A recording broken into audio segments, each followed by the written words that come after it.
Tommy? Deep within my heart lies a melody, a song of old San Antonio, where in dreams. I first heard him on the song San Antonio Rose. Everybody in San Antonio, if you're born and raised there, you know that song. And when you think about it, Tommy became one of those voices that you heard in those days. If you were listening to anything that was related to country music of that time, there was Jimmy Rogers, there was Hank Williams later in the 40s, but there was also Tommy Duncan. But his name wasn't out there like Jimmy's and Hank's. Tommy's probably been a little bit forgotten because he was always with Bob Wills, and Bob Wills was so popular. There was always Bob Wills and the Texas Playboys. Tommy didn't get top billing per se. And I'll get by somehow. I don't worry, 'cause it makes no difference now. Tommy Duncan should be in the Hall of Fame as a vocalist. And the late Merle Haggard had said that many times as well. We're working on a project right now that really we hope will boost Tommy Duncan into the Hall of Fame, a place that I really think he belongs. You know, he's done so much for Texas music, and he's really a Texas icon who could sing anything and did. And just the people loved it. The people loved it, and they still do love it. The project that we're working on is to finish the trilogy.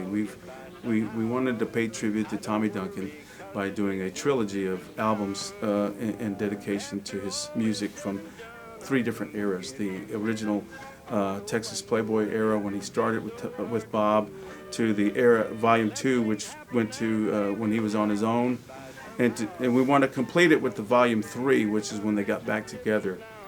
This new album is going to be the crowning touch of the trilogy. It finishes it out because of the different time periods that Billy has covered in Tommy Duncan's career.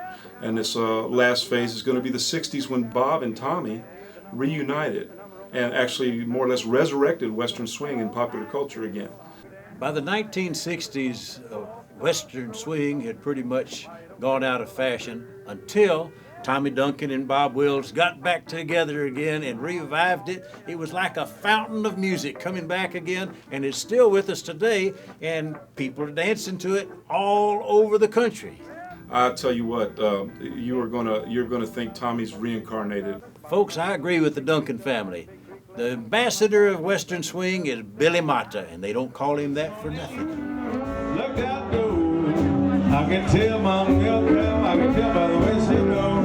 Did you see my milk cow? Please drive her on. There's nothing artificial about Billy Mata and what he does in this. He's got it into the core of his being, and he projects that every time. I'm sure Tommy Duncan would be very proud to have Billy Mata sing along with him on stage. Don't stop my crying, leave you alone. Our goal is to raise $50,000. It's a hefty goal, but it's a necessary goal. We have studio time, licensing, and guest artists, and many other promotional costs that are important to a project such as this. It's going to take some money to do it, and it's going to take some people that love this music to participate with us. They're trying to raise $50,000, and this is a hard time to raise money, but we really can do it. I know we can do it because it's such a worthwhile thing, and you're going to feel so good by participating in it, and they have several different levels that you can participate in. You know, and my promise to the Duncan family was to do a trilogy. We need to raise some money to finish the thing, and we want to do it right. We're going to do also offer some special deals, and we're going to do a limited edition LP with some of the songs from each of the 3 albums, and then you know, we're going to offer it directly to our fans. I'm just looking forward to seeing this happen, and all of you ought to be looking forward to it. If you love this music, you'll love this project. On behalf of the Texas Tradition, myself, Billy Mata, we thank you very much for your participation. I don't stay a little longer.